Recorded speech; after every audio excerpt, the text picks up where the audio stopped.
ছোটো থেকেই শুনেছি বাঙাল ঘটির একটা ব্যাপার, তো সেটা আমার সাথে ঘটে গেছে। আমি হচ্ছে বাঙাল বাড়ির মেয়ে আর পড়েছি ঘটি বাড়িতে। ওরে বাপরে, এদের নিয়মে আমি নাজেহাল। মায়ের বাড়িতে যে নিয়ম কোনো দিন করিনি, এখানে নিয়ম করতে করতে করতে করতে আমি শেষ। শেষ বলবো না, বেশ ভালোই লাগে গো। যে নিয়মগুলো জানতাম না, মা শাশুড়ি মায়ের কাছে এসে নতুন নতুন অনেক কিছু শিখেছি। যেমন ছাতু, প্রথমেই তোমরা দেখলে আমি ছাতু খাচ্ছিলাম। তো মা আজকে সংক্রান্তি পুজো দিয়েছে বাড়িতেই। আজকে আমাদের ছাতু খেতে হয়, প্লাস আম দেওয়া হয়। তো তারপরে টক ডাল খাওয়া হয়, আজকেই টক ডাল করতে হয়। তারপর সংক্রান্তি আবার মঙ্গলবার, মা বললেন তিনি আজকে নাকি ভাত খাবেন না আর বাড়িতে নিরামিষ করতে। তো আজকে মুগের ডাল দিয়েই টক ডালটা করব। আর এদিকে নিরামিষ হলে আবার আমার হাজব্যান্ডের আর আমার ছেলের একটু অসুবিধে হয়ে যায়। তো বাড়িতে পনির ছিল, কোনো অসুবিধা নেই। ওই জন্য আমি কী করলাম, পনিরটা ফ্রিজ থেকে বার করলাম। বার করে একটু কাজু আর আদা, এই যে দেখতে পাচ্ছ আদা ছুলছি। তো এই আদা আর কাজু দিয়ে একটু তরকারিটা করে নেব সিম্পলভাবে। এরকম গরমে তো খুব একটা মশলাও দেবো না, আর এরকম সিম্পল খেতেও ভালো লাগে। আর টক ডাল করবো, এই যে বললাম মা পুজো দিয়েছিল, তো সেই আম ছিলে নিয়েছি। এবার আমগুলো কাটবো, টক ডাল করব, সাথে লাউ ডাঁটা করবো, আরও অনেক কিছু।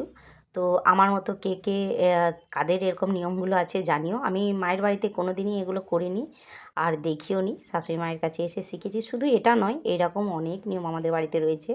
যেমন এরপর আসছে মঙ্গলচণ্ডী, একের পর এক অনেক নিয়ম। খই ঢাড়া, এগুলো কোনো দিনই আমার বাপের বাড়িতে ছিল না, সব শাশুড়ি মায়ের কাছে শেখা।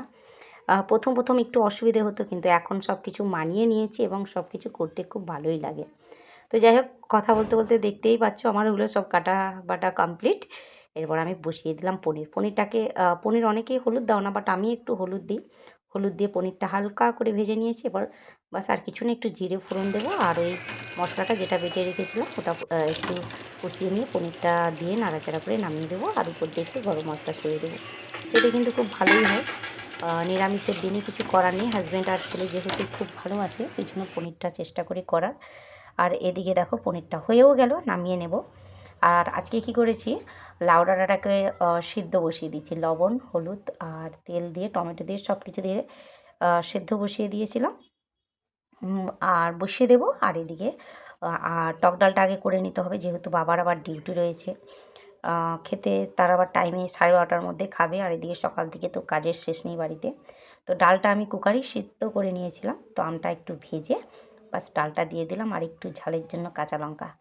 ঝাল ঝাল টক টক আজ দুপুরে সত্যি জমে যাবে। এই গরমের দিনে একটু টক দিয়ে ভাত খেতে কিন্তু ভালোই লাগে। তো এই জন্য টক ডালটা করেছি। আর আজকে তো খেতে হয়, যে বলেছি নিয়ম, আজকে খেতেই হবে। তো এই জন্য টক ডালও করে নিয়েছি। আর এদিকে দেখো, লাউ যেহেতু কেটে নিয়েছি, লাউ আবার আমাদের বাড়িতে শুধু কেউ খাবে না, হয় চিংড়ি দিতে হবে, নয় পোস্ত, আর নইলে ডাল। তো আবার সেই দুরকম, আবার দুরকম ডাল, আম ডাল প্লাস লাউ ডাল, দুটোই আজকে হয়েছে। লাউ ডালটাও মানে খেতে ভালোই লেগেছিলো। খাওয়া দাওয়া মোটামুটি হয়েছে। এটা আবার সকালে একটু তাড়াতাড়ি করেছিলাম বলে, সকালে একটু শ্বশুরমশাই রুটি দিয়েও খেয়েছেন, এদিকে আমি একটু মুড়ি দিয়েও খেয়েছিলাম। আর ওই যে বললাম ডাঁটাটা কেটেছি, দেখো লবণ হলুদ দিয়ে সেদ্ধ বসিয়ে দিয়েছিলাম। ডাঁটাটাও সেদ্ধ হয়ে গেছে, ডাঁটাটার পর একটু ছকে নেবো, বাস সিম্পল। আমি এইভাবেই রান্না করি। এই গরমে খুব একটা তেল মশলা ভালো লাগে না, এই জন্য এরকম সিম্পলের উপরেই আজকে সব রান্নাবান্না করলাম। তোমরা সবাইকে কোথা থেকে ভিডিও দেখছো জানিও, কার কার কী নিয়ম আছে জানিও, আর আমার ভিডিওগুলো কেমন লাগে সেটাও জানিও। সবার সুস্থতা কামনা করি। সবাইকে পয়লা বৈশাখের অ্যাডভান্স শুভ নববর্ষ। সবাই ভালো থেকো, নিজের এবং নিজের পরিবারের খেয়াল রেখো। সবাই হ্যাপি থাকো, হাসতে থাকো। তো চলো, বাই বাই। নেক্সট কোনো ভিডিওতে সবার সাথে আবার দেখা হচ্ছে। ভালো লাগলে প্লিজ একটা কমেন্ট করে দিও।